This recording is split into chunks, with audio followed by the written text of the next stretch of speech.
अज्ञानतिमिरान्धस्य ज्ञानाञ्जनशलाकया चक्षुरुन्मीलितं येन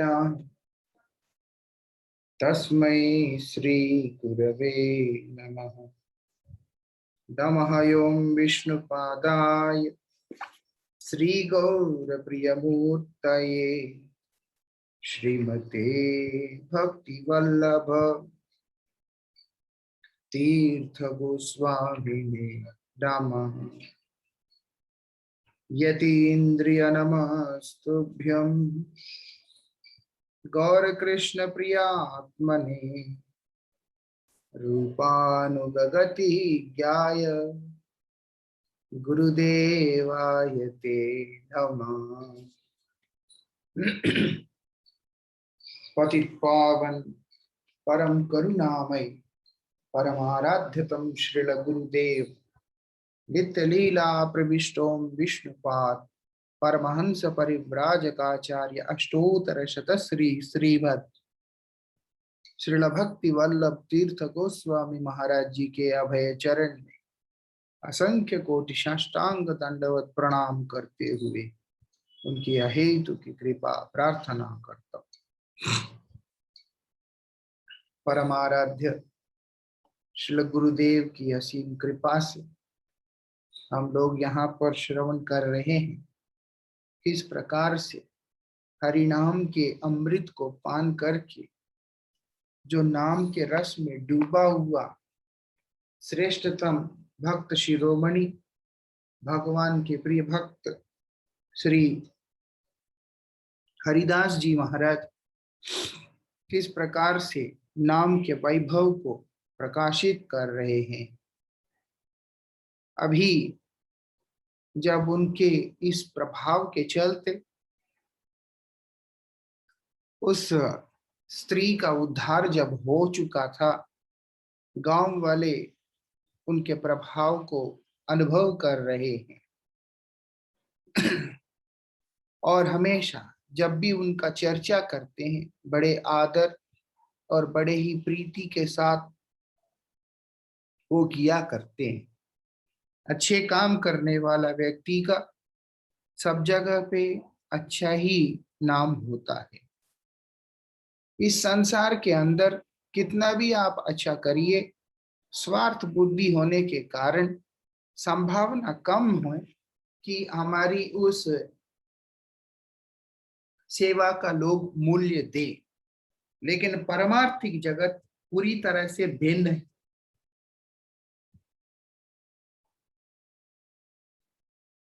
वहां कोई भी व्यक्ति भगवान के उद्देश्य से, भगवत सेवा के उद्देश्य से अपने आप को साधना में नियुक्त करके रखता है तो निश्चित रूप से भगवान की कृपा से उसका यश त्रिभुवन में फैलने लग जाता है। यहाँ पर यही हुआ। वो हरिदास ठाकुर जी महाराज का नाम चारों तरफ फैलने लगा। लेकिन साथ ही वो रामचंद्र खां जो हवा में महलों को बना रहा था, अपने सपनों को सजा के देख रहा था कि ये होने वाला है, वो होने वाला है करके अपने स्वार्थ बुद्धि से उसको सिर्फ निराश ही होना पड़ा। उसको सिर्फ निराश होना पड़ा। इतना ही नहीं, जो उसने दुष्कर्म किया है उसका परिणाम में उसको बहुत ही ज्यादा अधिक मूल्य भी चुकाना पड़ा। क्या हो गया? उसका हृदय और ज्यादा संकुचित हो गया और संकीर्ण और भयंकर हो गया। इतना ही नहीं, वो भगवान और भगवान के जो प्रिय भक्त होते हैं उनका विद्वेषी भी होने लगा। वो भगवान का विरोधी बना, भगवान के भक्तों का भी विरोधी बना।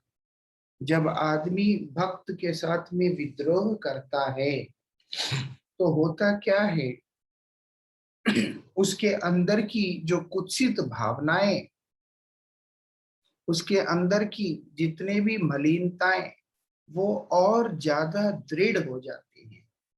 मतलब और ज्यादा बढ़ जाते हैं, पाप उसका बढ़ता ही रहता है, बढ़ता ही रहता है। क्यों? क्योंकि वो दूषित कर्मों में प्रवृत्त हो गया। इस संसार में रहने के कारण और विशेष करके कलयुग के अंदर रहने के कारण, जब कली उन्मुख जीव है, वो एक बार कली के प्रति उन्मुख हुआ है, क्या होता है उसके साथ? वो उसी कली के अनुगत करता हुआ बहुत ही अपने स्तर को नीचे कर लेता है, नीचे गिर जाता है। इसीलिए यहाँ पर बता रहे हैं वो गिर गया, वो इतना ज्यादा गिर गया, अब नास्तिक जैसा बनकर भगवान का दूषण करने लगा, निंदा करने लगा, भक्तों का भी निंदा करने लगा बहुत ज्यादा, और अंत में अपने आप को ही क्षति पहुंचा दिया। ऐसे ही दोष करते करते एक दिन श्रीमद नित्यानंद प्रभु के चरणों में भी अपराध कर बैठा। और क्या हुआ आखिर में? पाप कर्म कभी भी करने के बाद समाप्त नहीं होता, कोई भी कर्म समाप्त नहीं होता, ये संसार का धर्म है। कुछ भी कर्म हम लोग करते हैं, उस कर्म का परिणाम हमारे सामने अवश्य ही आता है। इसीलिए हर व्यक्ति को वो क्या करता है, सोच समझ के विचार करके करना चाहिए। मैं कुछ भी करूंगा, उसके बाद मुझे पूछने वाला कोई नहीं है, इस तरह की जो धारणा है वो बहुत ज्यादा गलत है। आप कुछ भी कर सकते हो, लेकिन उसका परिणाम के लिए तैयार भी रहना होता है। अक्सर संसार का व्यक्ति जब कुछ करने का बारी आता है, वो आगे पीछे का कुछ भी चिंतन नहीं करते, लेकिन जब उसका परिणाम निकल के आता है तो बहुत ज्यादा विलाप करने लगते। ये एक विडंबना की बात है। यहाँ पर इसने अपराध किया, और अपराध किया है तो उसका जो प्रतिफल है वो उसके सामने तो आएगा ही। वो इतना ज्यादा एक अकड़ स्वभाव वाला व्यक्ति, धूर्त जैसा स्वभाव वाला व्यक्ति होकर उसने क्या किया, राज कर देना बंद कर दिया, मतलब टैक्स पे करना बंद कर दिया गवर्नमेंट को। वो टैक्स पे करना बंद ही कर दिया। अब क्या होता है, वो राजा इस घटना से आक्रोश में आकर, उस घटना से आक्रोश में आके उसने क्या किया, उसके घर के ऊपर आक्रमण कर दिया। आक्रमण करके उसको उठाकर कारागार में डाल दिया।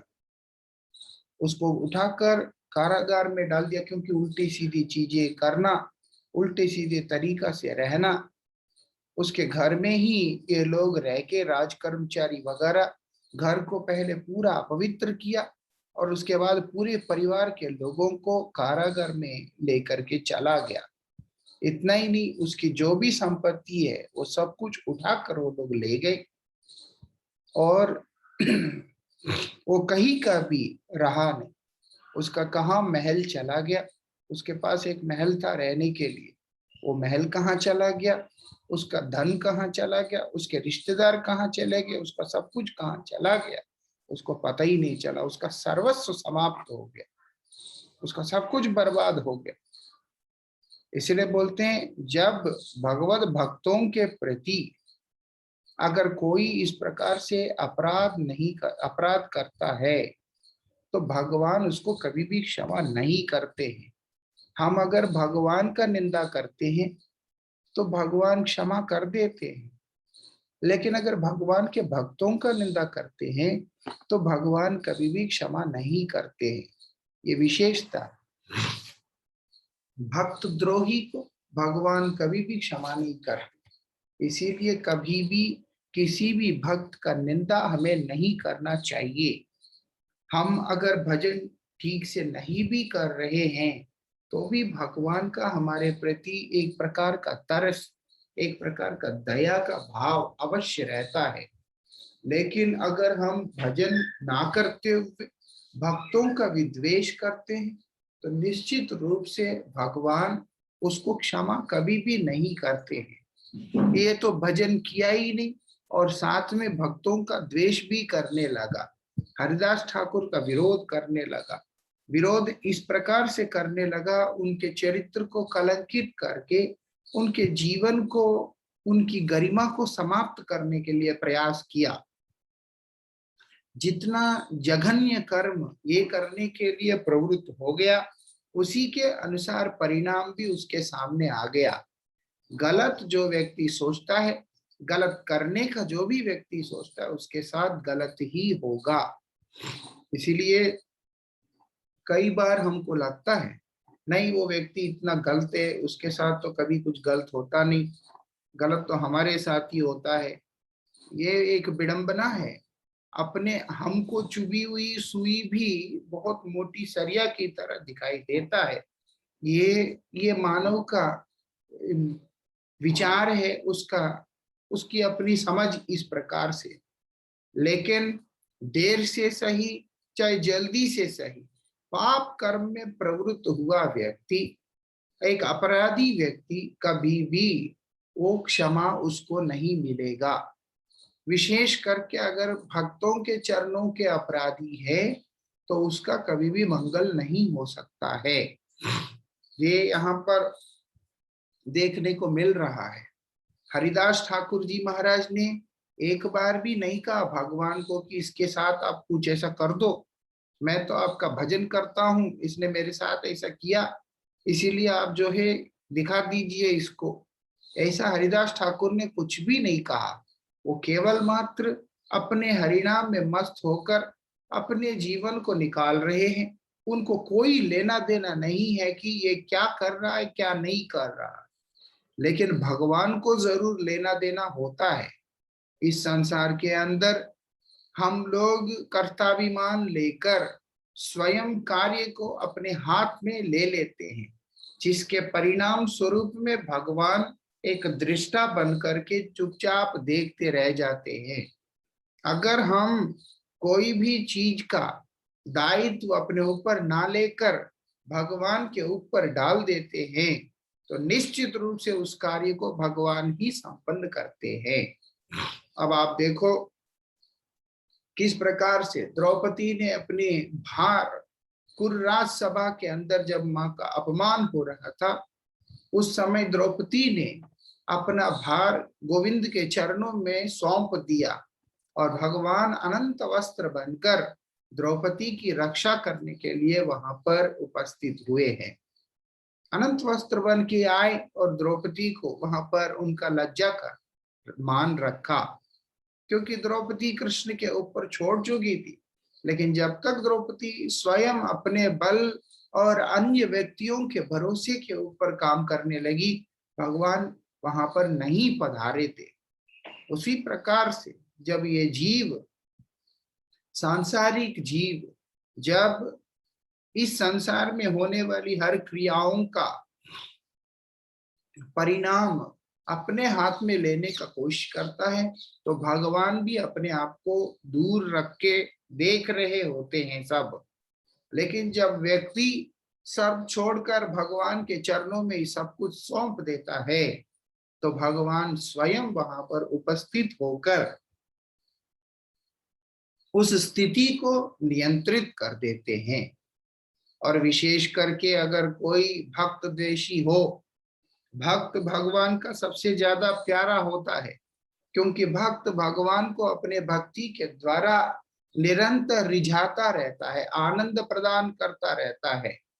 इसी कारण से भगवान भक्त के वशीभूत रहते हैं, क्योंकि भक्त को और कुछ कामना ही नहीं होता। ऐसे जो भक्त होते हैं जो भगवान की प्रसन्नता के लिए होते हैं, भगवान उनकी तमाम इच्छाओं को पूर्ण करने के लिए ललायित रहते हैं। वो लोग ललायित रहते हैं, भगवान का इच्छा होता है कि मैं अपने भक्त के लिए कुछ करूं। लेकिन भक्त भी ऐसा होता है, वो बार बार भगवान को कहता है कि मुझे कुछ नहीं चाहिए, तो भगवान और ज्यादा उस भक्त के साथ आसक्त हो जाते हैं, और ज्यादा आसक्त हो जाते हैं। वो आसक्ति इस कदर बढ़ जाता है कि जब कोई भी व्यक्ति उस भक्त के प्रति थोड़ा सा भी आक्रमण करता है तो भगवान से बर्दाश्त नहीं होता। जैसे हिरण्यकशिपु के द्वारा किए गए अत्याचार को प्रहलाद तो सहन कर लिया, लेकिन भगवान नरसिंह देव सहन नहीं कर पाए, इसीलिए वो वहां प्रकट होकर हिरण्यकशिपु का अंत कर दिया था, उद्धार कर दिया था। इसी कारण से हमें समझना होगा कि रामचंद्र खां भी किस प्रकार से हरिदास ठाकुर जी के चरित्र को दूषित करके उनको अपमानित करने के लिए कोशिश कर रहा है। हुआ क्या है, इतनी बात पे हुआ क्या कि भगवान से ये बर्दाश्त नहीं हुआ, और भगवान की जब भगवान के दिल से उतर जाता है, सारी प्रकृति, सारे देवता, सब के सब उसके सबके दिल से वो उतर जाता है। वो उतर गया, इसीलिए उसका बुद्धि ऐसे भ्रष्ट हो गया।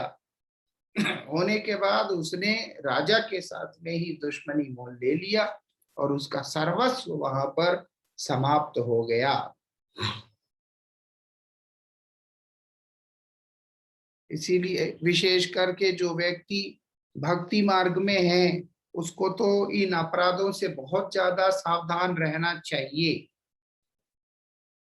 जो व्यक्ति भजन नहीं करता उसको तो सावधान रहना ही है, उससे ज्यादा सावधान भजन करने वाले को रहना चाहिए। कारण क्या है, आप भजन कर रहे हैं, आप भगवान को मान रहे हैं, और इतना ही नहीं, भगवान को मान रहे हैं, भगवत भक्तों को भी मान रहे हैं। लेकिन अगर आपका आचरण में जो भगवत भक्तों को मानते हुए भी अमान्य आचरण दिखाई देता है, मतलब मानते हुए नहीं मानना, वो बहुत ही बड़ा एक अनर्थ की बात है। जो नहीं मानता है वो दिख रहा है कि नहीं मानता, वो तो दुर्भाग्य तो है ही है। जो मानने का नाटक करते हुए जो नहीं मानता है वो तो परम दुर्भागा है। इस तरह से रहना ठीक होता नहीं।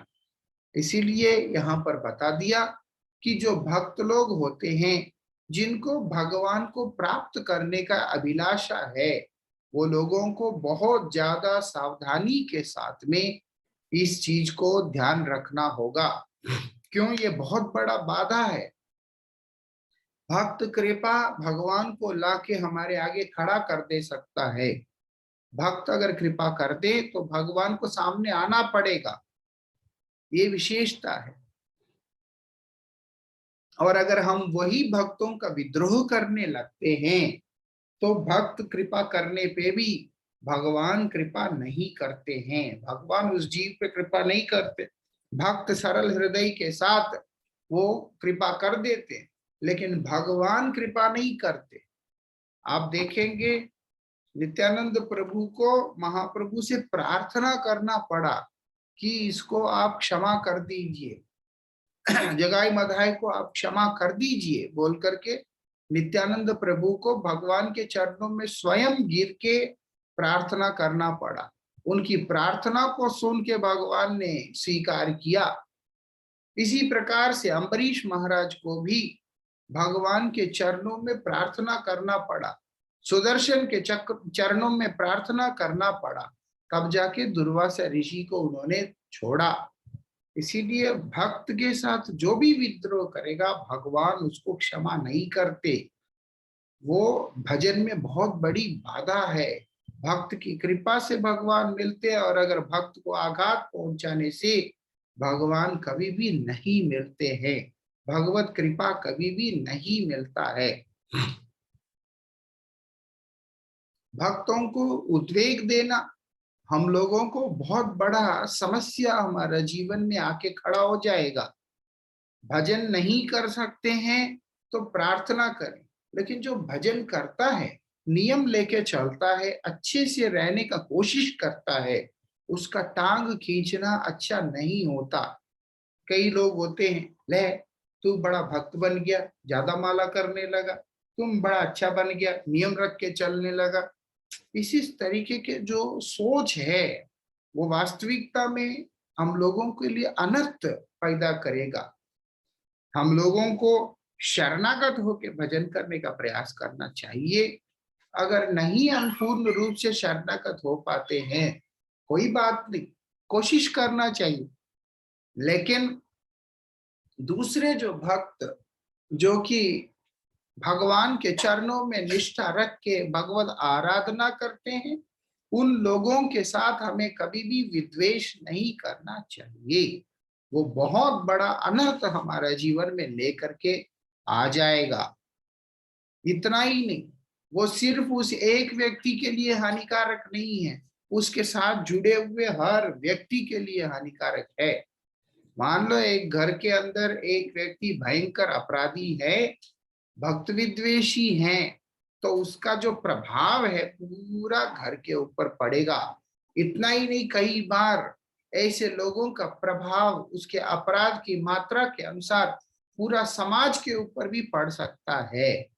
इसीलिए पूर्व काल में जो अभक्त होते थे, जो दुष्ट प्रवृत्ति के होते थे, उन लोगों को वो क्या करते थे, उन लोगों को वो लोग समाज आदि से बहिष्कृत कर दिया करते थे, ताकि और लोग सुरक्षित रह सके।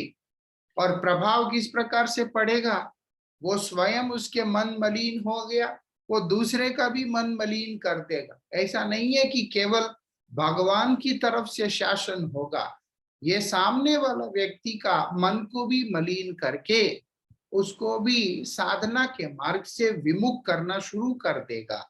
इतना बड़ा खतरा, इतना बड़ा खतरा ऐसे दुस्संग से, ऐसे लोगों से हमें होने की पूरी संभावना है। इसलिए बोलते हैं, यहाँ पर स्पष्ट बता दिया, ऐसे गांव, ऐसे समाज, ऐसी सभ्यता, हर चीज का वहां पर अंत्य संस्कार हो जाता है जहां पर एक दुष्ट व्यक्ति है। इसीलिए कभी भी समाज के अंदर एक भी गलत आदमी को हमें एंटरटेन नहीं करना चाहिए। एक भी व्यक्ति गलत आदमी अगर घुस गया तो वो बाकी लोगों का बुद्धि खराब कर देता है। ऐसे हमारे आचार्य हमको बतला रहे हैं, और भगवान और गुरुदेव की कृपा से हमको ऐसे लोग इस प्रकार की चीजों को अनुभव करने का भी सौभाग्य प्राप्त हुआ है। हमेशा याद रखना पड़ता है हम किसका संग कर रहे हैं, किसके साथ में रह रहे हैं, क्योंकि ये समाज इस प्रकार से है। आदमी गलत विचारों को प्रस्तुत करता है और हम लोग उसको बोलने के स्थिति में भी नहीं होते, ना उसको बोल सके, वो ना सुधरेगा, अंत में समाज पूरा ही भ्रष्ट हो जाएगा। इसीलिए व्यक्ति को सोच समझ के अपने आप को लेकर के चलना चाहिए।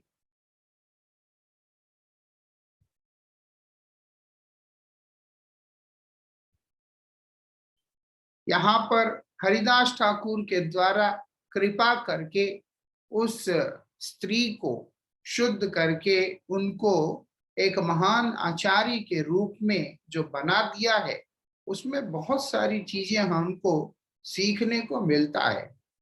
जैसे भगवान का नाम की महिमा, इस प्रकार से भगवान का नाम की महिमा सुनने मात्र से ही, भक्त के मुख से नाम सुनने मात्र से ही उनका जीवन में परिवर्तन आ गया। वो तो कुछ किया ही नहीं है, केवल मात्र श्रवण करने मात्र से ही भगवान का परिवर्तन आ गया। पहले दिन ध्यान पूर्वक श्रवण किया, दूसरे दिन जाप करने लगी, तीसरे दिन चरणों में गिर के क्षमाई याचना करने लगी। मतलब नाम प्रभु जैसे जैसे कान में प्रवेश किया, ऐसे ऐसे हमारा जीवन शुद्ध होता चला जाएगा। यहाँ पर हम लोगों को ये चीज देखने को मिलेगा। नाम उच्चारण करने पर, बार बार नाम का जाप करने पर महान परम पापी से, पापी आदमी का भी मंगल होता है। ये भी हम लोगों को वहां पर देखने को मिला, क्योंकि वो परम पापी कर्मों में प्रवृत्त थी, लेकिन फिर भी उसका मंगल हुआ, ये देखने को मिला।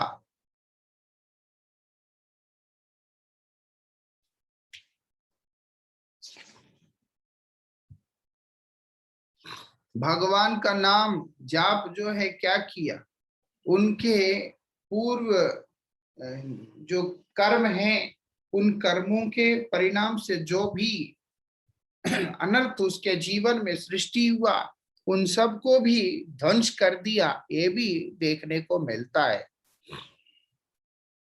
इतना ही नहीं, भगवान का श्री चरणों का नाम का श्री चरणों का आश्रय लेने का एक प्रेरणा, एक एक उत्साह, एक चाहत इतने कम समय के अंदर उसके अंदर प्रकट भी हो गया, और उनकी अनुभूतियों को प्राप्त करने की लालसा भी तीव्र कर दिया।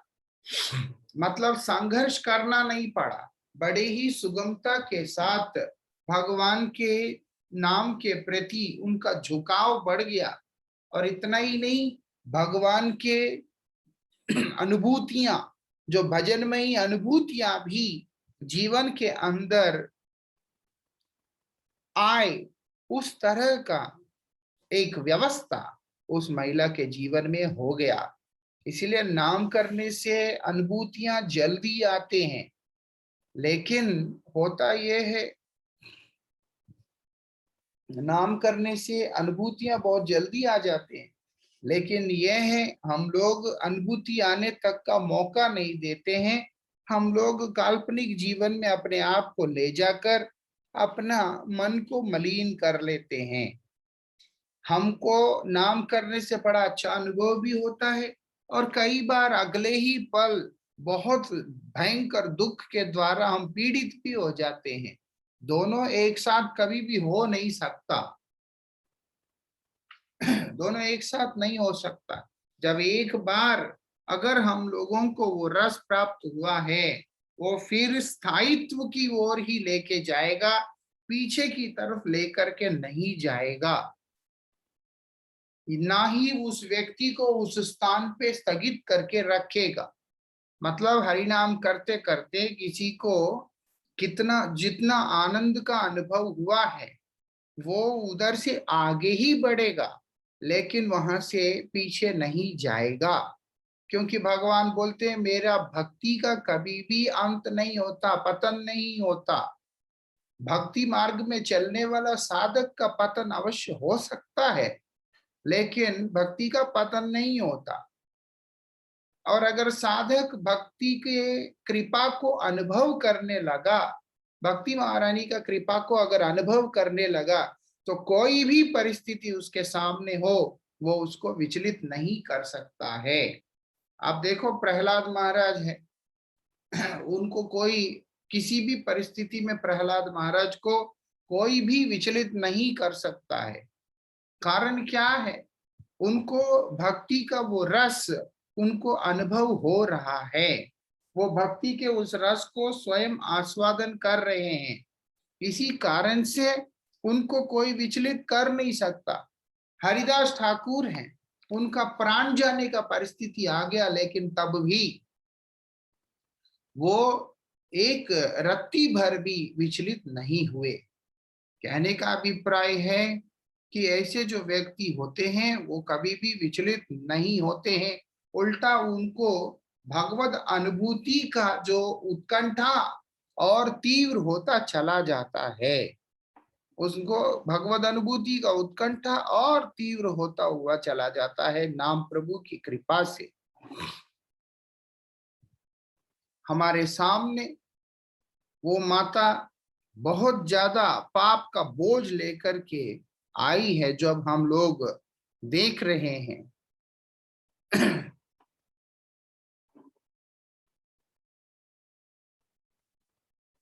और हम लोग उस माता, इस संसार के अंदर के जो जीव होते हैं, जो कि उनके साथ में हम लोग उनको तुलना भी किया जा सकता है, उस तरह का वो हमारे मध्य में वहां पर आई इस घटना में।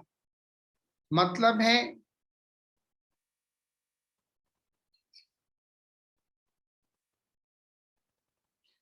जैसे कि इस संसार के अंदर का व्यक्ति, जो लोग अधिक से अधिक धन अर्जन करने की जो वृत्ति होता है, बहुत ज्यादा उनको धन की कामना कि बहुत ज्यादा पैसा चाहिए, और इतना ही नहीं, और वो भी कैसे, लोभ के साथ में, एक स्वाभाविक लोभ भी नहीं है, अतिशय लोभ, बहुत ज्यादा चाहिए, बहुत ज्यादा भोग चाहिए, अब मेरे इंद्रियों को मैं बहुत ज्यादा संतुष्ट कर सकूं।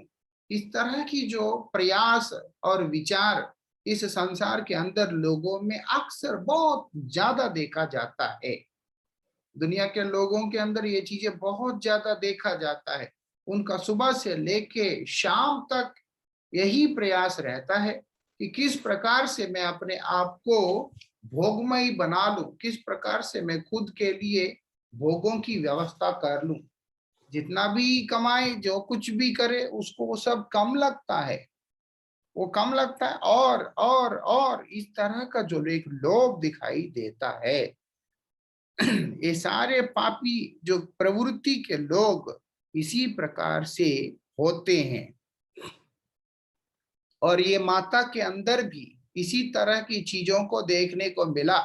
इसीलिए वो पैसा के लिए, क्योंकि बहुत ज्यादा पैसा देने का बात किया, तो इसीलिए पैसे के लोभ में आकर वो माता इतने बड़े दुष्कर्म करने के लिए भी आगे आ चुकी थी।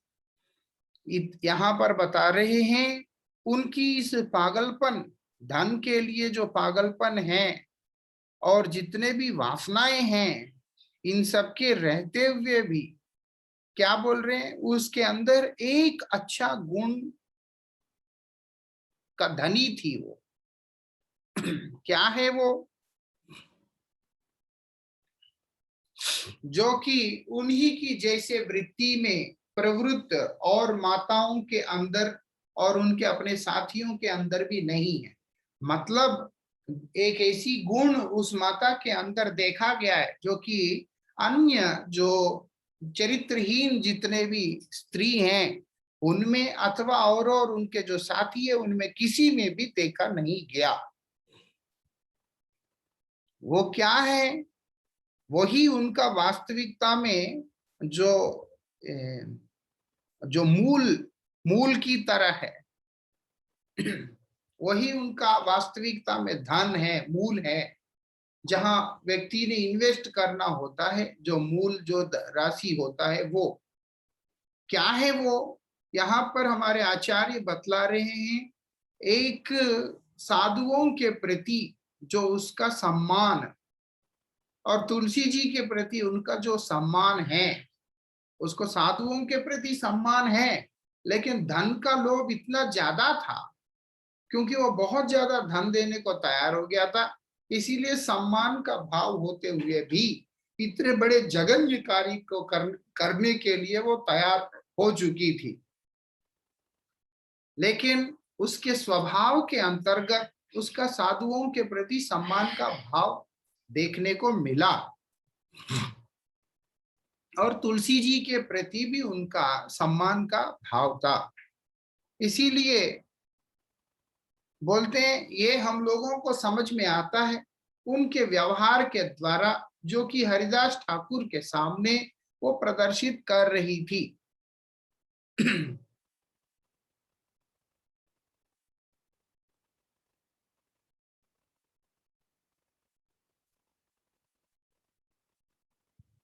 तो इसीलिए यहाँ पर ऐसा देखने को मिला।